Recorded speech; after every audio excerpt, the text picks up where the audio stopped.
escolhemos o tema Vinde a mim,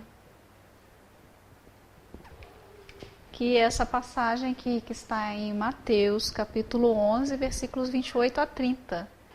Vinde a mim todos os que estáis cansados e oprimidos, e eu vos aliviarei. Tomai sobre vós o meu jugo, e aprendei de mim, que sou manso e humilde de coração, e encontrareis descanso para as vossas almas, porque o meu jugo é suave e o meu fardo é leve. Essa é uma das passagens mais belas de Jesus, né? Que ele está chamando, ele está nos conclamando a ir até ele, né? Vinde a mim. Esse primeiro, vinde a mim, o verbo está no imperativo, né? Vinde, está chamando, está dando uma ordem. Então, a nossa resposta tem que ser um caminhar para Jesus. Vinde a mim. Esse primeiro versículo, que é vinde a mim, todos que estáis cansados e oprimidos, eu vos aliviarei. Nós vamos trabalhar só o vinde a mim. E é a primeira expressão, né, desse capítulo de Mateus 11, 28. É o 28 que está ali, né? Então, esse imperativo, ele nos abre uma oportunidade de ir para Jesus. Ele se dispõe a nos receber, não é?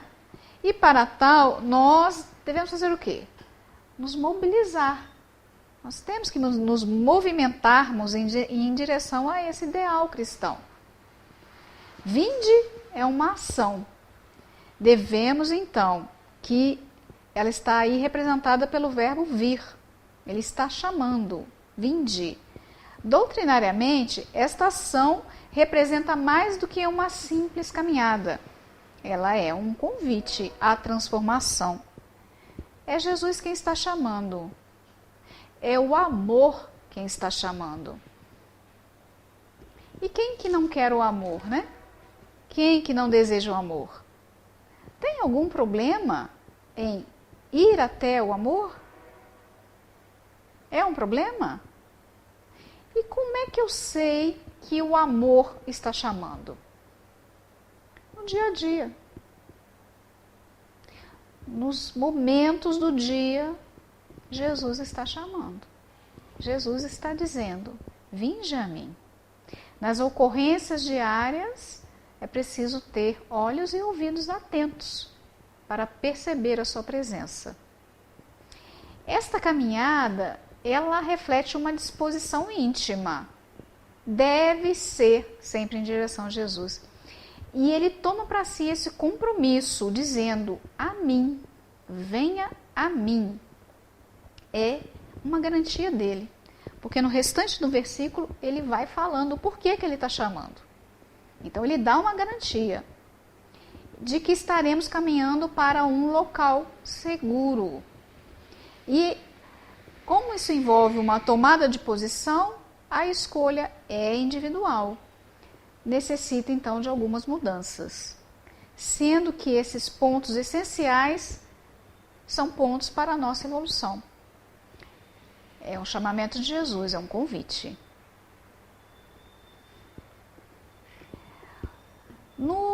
Nos exemplos que nós vamos encontrar no Novo Testamento, destacamos dois a princípio. Né?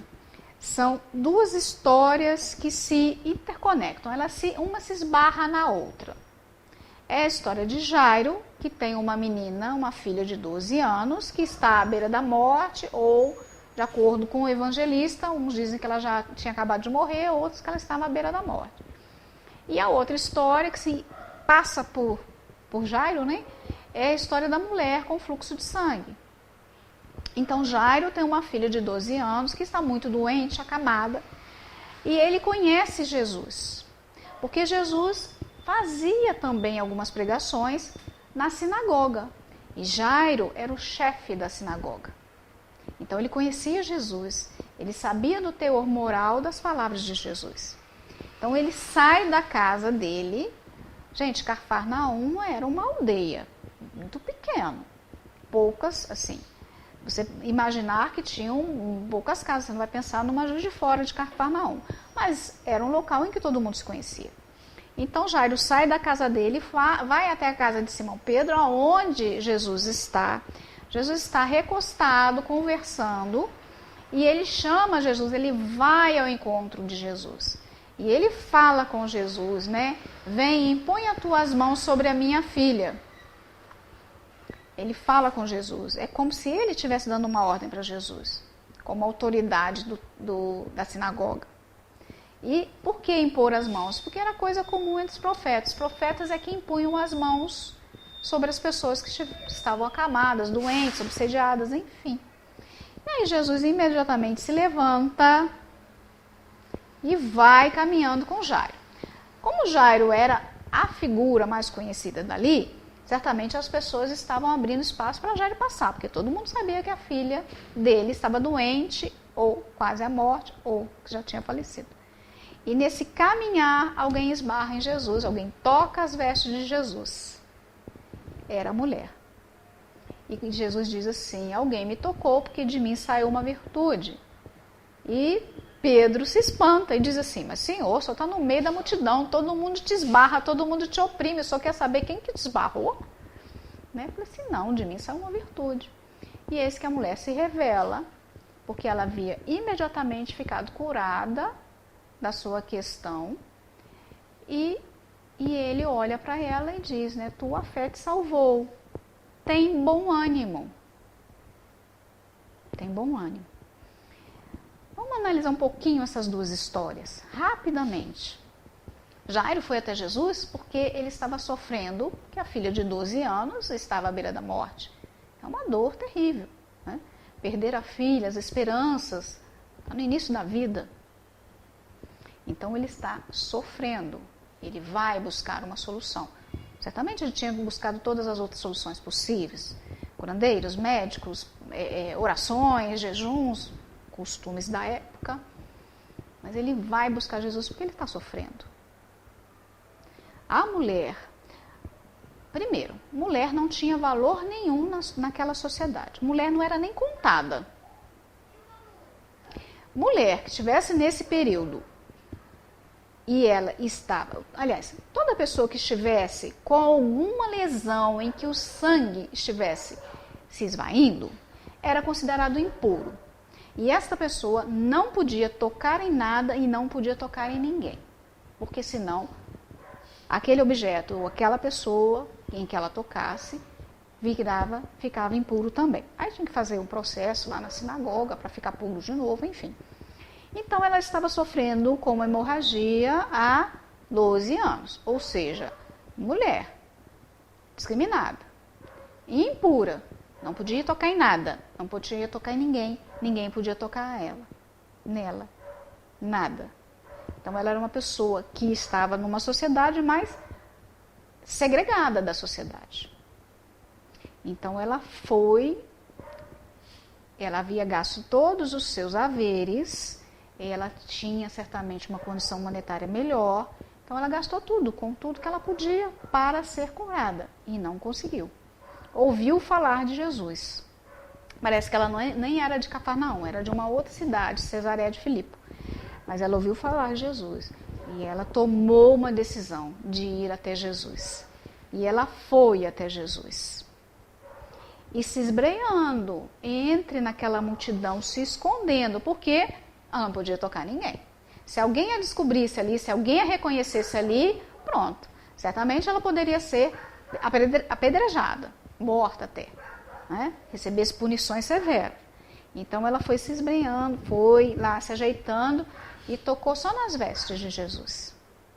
Tamanha era a sua fé, tamanha a sua necessidade de melhoria, de mudança. Então, para ela sair de onde ela estava, com toda aquela ideia da sociedade de que ela era uma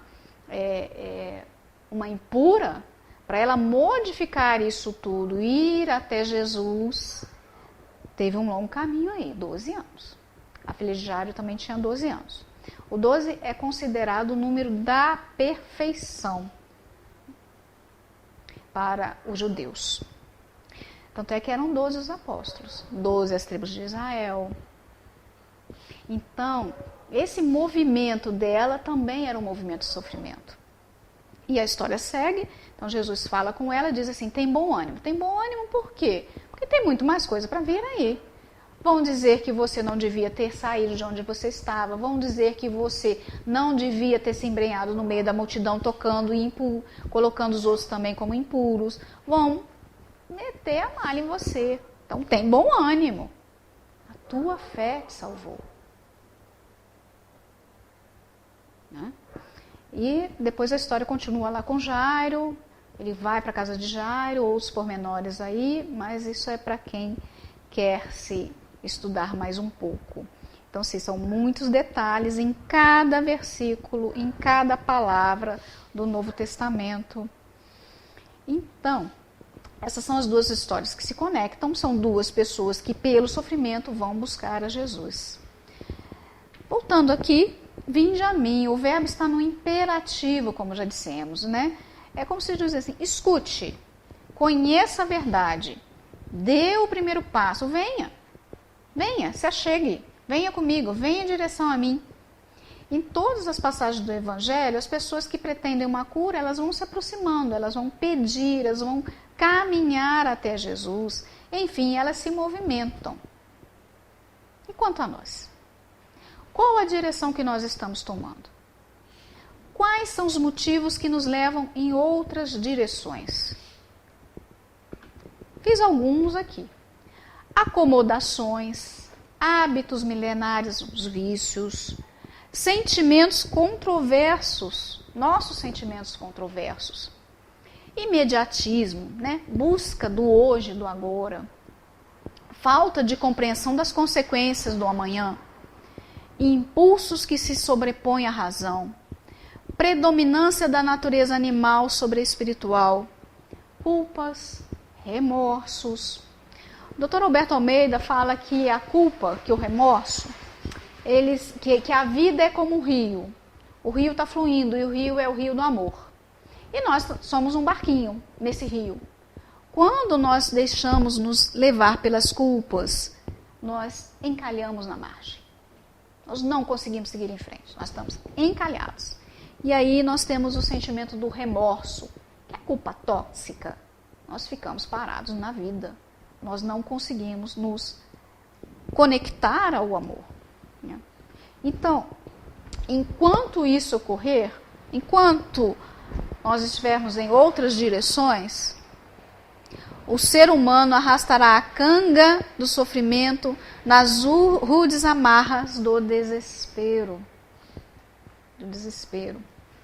Porque quem se deixa levar pelo desespero é quem ainda não conseguiu aprender sobre o amor. Da fase animal até a fase hominal, ou seja, quando o homem, lá o hominídeo, ele começa a ter mais noção e mais consciência, ele sai das cavernas, é o homem das cavernas, ele sai das cavernas, ele vai começar a viver em grupos, em tribos, esse ser grotesco, né? Ele começa a viver em grupos, em tribos, em aldeias, né? E assim, aquele ser grotesco, aquele homem hominídeo, ele tem impulsos, ele tem instintos, e até o homem da atualidade, nós, há sempre uma força divina que está nos impulsionando, que é a força do progresso, que é a força do amor. Estudos arqueológicos encontraram um homem das cavernas com o fêmur quebrado, fraturado, mas calcificado. E aí, esses estudiosos, os arqueólogos e os estudiosos dessa área, eles chegaram à seguinte conclusão. Bem, quem era o homem da caverna? O homem da caverna, ele tinha que sair para ir buscar alimento. Então, ele ia buscar a presa, ele era o caçador. Ele ia buscar a presa para poder se alimentar. Em outros momentos, ele era a caça. Então, ele tinha que se esconder, se embrenhar. Nos dois casos, ele tinha que fazer o quê? Correr. Ele tinha que correr atrás da caça. E ele tinha que correr atrás do caçador, quando ele era a caça. Quando, então, encontraram um homem com fêmur fraturado e calcificado, significa que este homem durou algum tempo, viveu algum tempo a ponto do osso calcificar. Ou seja, ele não morreu de fome. Ou seja, ele não morreu comido, né? Caçado por algum outro animal. Significa que alguém cuidou dele. Então esse é o primeiro indício que os arqueólogos chegaram a essa conclusão de um amor. Cuidar de uma outra pessoa. Então a ideia é essa. Começou-se então a se entender que o outro era importante, dentro daqueles rudimentos lá do homem das cavernas, né? Então, temos nós, sim, nós temos paixões, nós temos essas paixões que muitas vezes nos levam a agressões injustificáveis, a perversidade, a insensatez, a autoperturbação. Isso nos leva a doenças físicas, a doenças emocionais, das mais variadas classificações. Mas o Vinjamin é o amor que está nos chamando. Precisamos fazer uma análise nossa, por que nós não vamos para o amor? Por que nós ainda não alcançamos este amor que pode nos trazer fortaleza? Então, a substituição de muitos desses impulsos nossos, impulsos automáticos, né, por aspirações mais conscientes, levam a esse florescer de harmonia que passa a predominar nos nossos movimentos do dia a dia. O amor é fonte inesgotável de energias capazes de modificar as nossas estruturas comportamentais. Não sei se eu passei isso para cá. Sim. O amor é fonte inesgotável. Inesgotável. Não termina. Conhece a história dos dois monges, a mulher e o rio? Dois monges viviam num monastério. E lá todos os monges faziam suas tarefas, esses monges eram muito amigos e eles tinham que ir nesse dia para a aldeia comprar mantimentos. Então eles saíram do monastério, foram caminhando pela estrada, junto da estrada tinha um rio. De repente eles veem que tem uma mulher pedindo socorro, ela está se afogando. Só que no monastério tinham regras rígidas que precisavam ser seguidas à risca. E uma das regras era: não pode aproximar de mulher, não pode tocar em mulher. Mas tinha uma mulher se afogando lá no meio do rio. Aí um dos monges foi, eu falei assim, vou tirar ela lá do rio. E o outro falou, mas não pode tocar em mulher. Mas mesmo assim ele foi lá, pegou, salvou a mulher, buscou a mulher, trouxe a mulher, deixou-a à margem sã e salva. E seguiram viagem. O outro monge estava meio aborrecido com aquilo, falou assim, mas você tocou na mulher. Mas ela estava morrendo, ela ia morrer. Continuaram caminhando. Mas você tocou a mulher, mas ela estava morrendo, eu precisava salvá-la. Continuaram caminhando. Mas você tocou a mulher, não pode. Aqui, eu deixei a mulher lá na beira da estrada, você está carregando ela até agora. Compreenderam? O que a gente vem carregando de peso, de sentimentos que não estão nos fazendo bem? O que a gente carrega? Porque o restante da passagem, né, diz sobre sobrecarregados e aflitos. O que está nos sobrecarregando? E essa história, ela assemelha-se, por exemplo, à história da mulher hemorroísta, que venceu os seus obstáculos. Aquele primeiro monge que salvou a mulher, ele venceu aquele obstáculo, ele viu que havia uma necessidade maior do que seguir uma regra. Há também as escolhas que nós precisamos fazer. Existe a escolha de Marta e de Maria. Então, quando Marta reclama com Jesus, que são duas irmãs, parece que são primas de Jesus, enfim. Quando Marta reclama com Jesus que Maria não estava fazendo nada para ajudá-la, Jesus diz que Maria havia escolhido a melhor parte.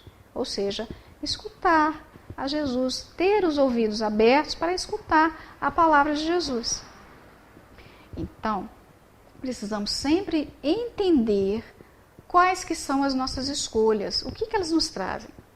Por quê? Porque as causas dos distúrbios são sempre, as causas dos nossos distúrbios, deixa aqui. As causas dos nossos distúrbios sempre serão o reflexo do amor ausente como responsável. Nossos distúrbios são o amor ausente. O pensamento, ele vai irradiar o quê? Ondas de simpatia afetuosa, estimulando assim os neurônios, produção de enzimas saudáveis que respondem pela harmonia do nosso sistema nervoso, estímulo de glândulas de secreção endócrina e assim vai.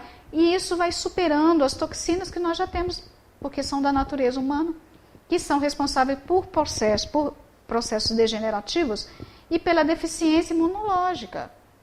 Então, o pensamento saudável, ele vai atuar no corpo físico, nos promovendo saúde. Por outro lado, o enriquecimento emocional produzido pelo amor direciona vibrações específicas em ondas carregadas de vitalidade salutar. Pode-se afirmar com segurança que, aí sim, isso aqui. Pode-se afirmar com segurança que o ser humano vive em função do amor ou desorganiza-se em razão da sua carência. Enquanto as irradiações do ódio, da suspeita, do ciúme, da inveja e da sensualidade são portadores de elementos nocivos, com alto teor de energias destrutivas, o amor emite ondas de paz, de segurança, sustenta o ânimo ao quebrado pela confiança que transmite. Quando vige o amor nos sentimentos, não há lugar para os ressentimentos. E os ressentimentos são muito tóxicos a nós. Os indivíduos que são ressentidos, que são magoados, eles são menos equipados de valores éticos. Eles têm um mal-estar, eles geram choques comportamentais com o próximo e transtornos afetivos, evidentemente.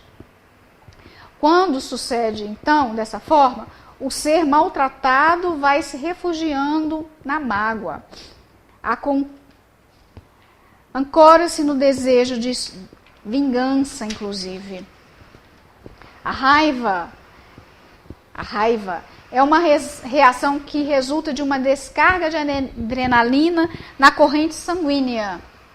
Quando se está sob tensão, medo, ansiedade, conflito defensivo. O medo impulsiona a agressão, muitas vezes, e cujo momento assume o comando das atitudes, ou seja, o medo, ele toma conta da mente e das emoções. No livro Nosso Lar, André Luiz, ele fala que tem uma turma de estudos, lá tem algumas salas de estudos, né? E tem uma sala lá de estudos em que os espíritos estão estudando sobre o medo, para que quando eles reencarnem, essa questão do medo esteja bem mais trabalhada. Eles estudam sobre isso.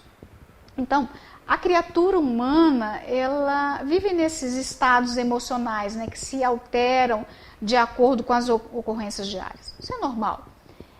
E nós, então, podemos transformar esses transtornos desesperados, né, que são o ódio, o pânico, a mágoa, a enfermiça, né? Nós temos a capacidade de transformar isso. Nós vamos trazer, através do amor, iluminação para esses sentimentos. Sob o direcionamento do amor, o ser tende a adquirir valores que irão transformar esses sentimentos negativos em sentimentos elevados. Amor, perdão.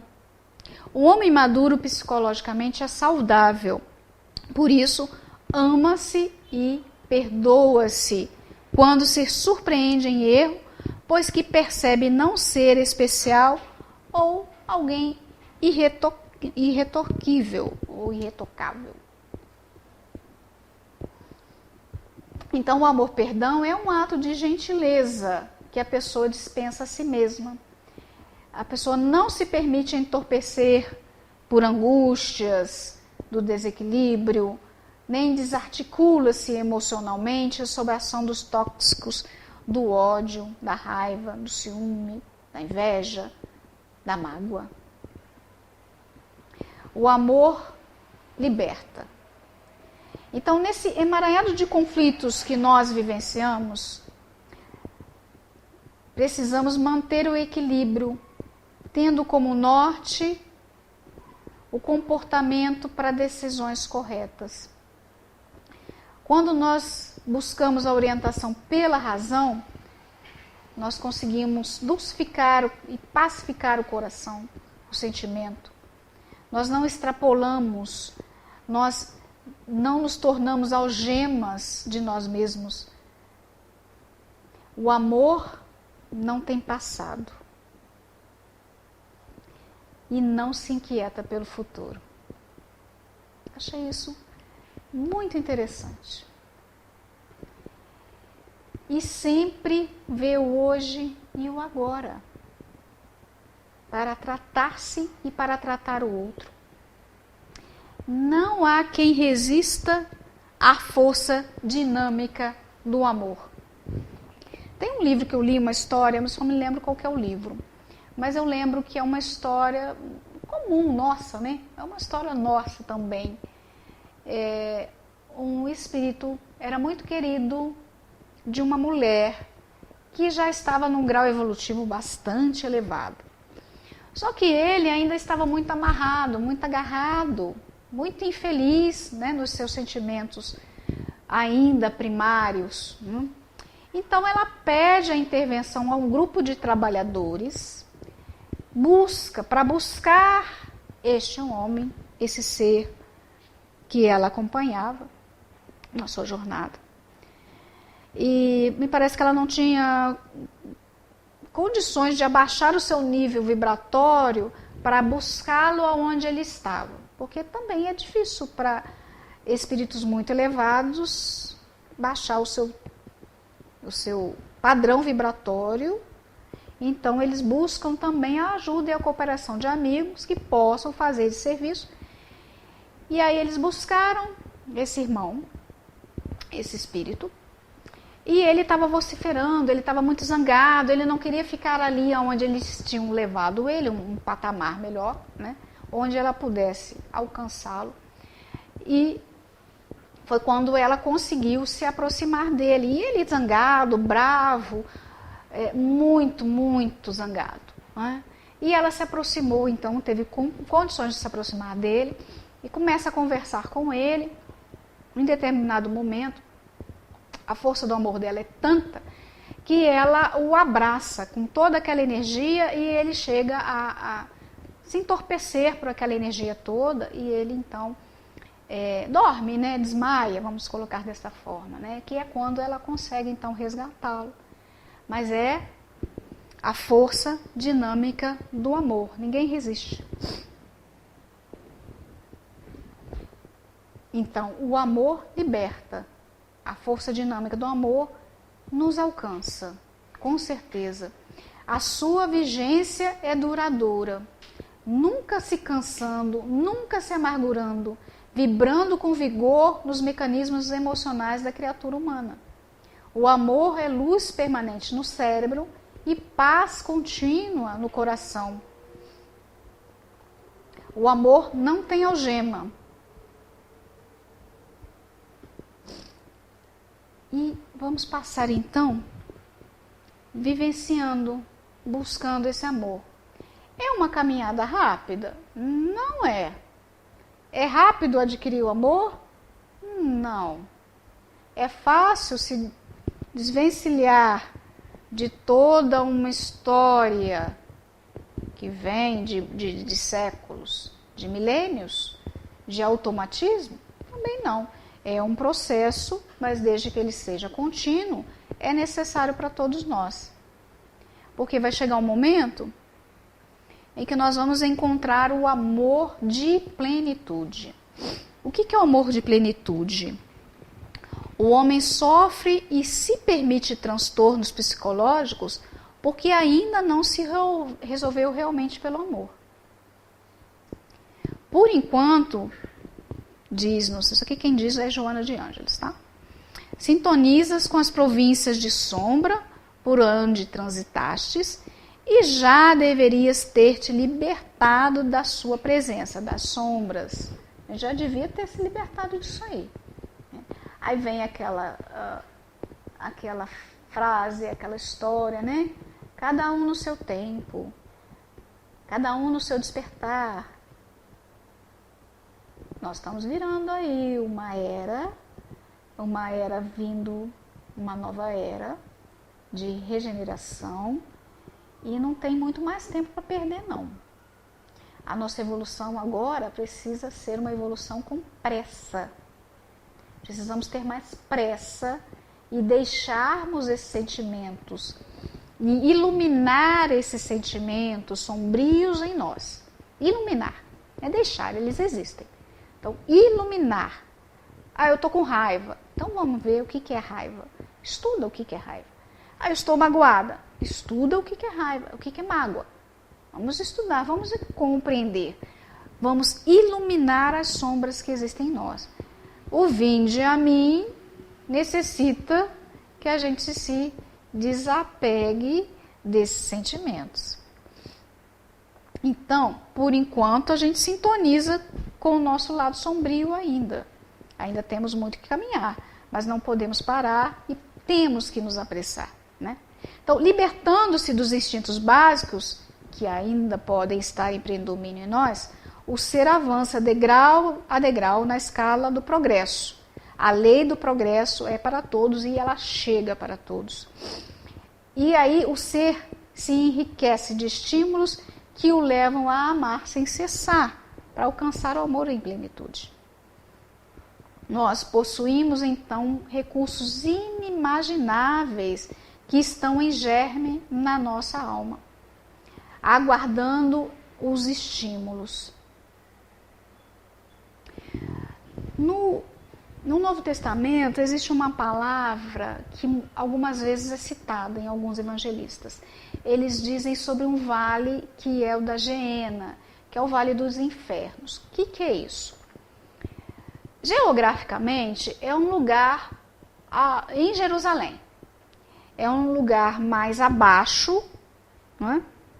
E lá nesse local, na era antes de Cristo e depois de Cristo um pouco, as pessoas eram jogadas lá. Lá também era jogado o lixo da cidade. Então as pessoas eram jogadas lá por quê? Por conta das suas atitudes. Então, se era um criminoso, elas eram jogadas lá.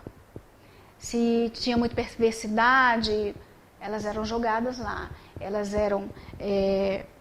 passavam por suplícios muito grandes e elas eram deixadas lá para morrer. E elas, inclusive, morriam.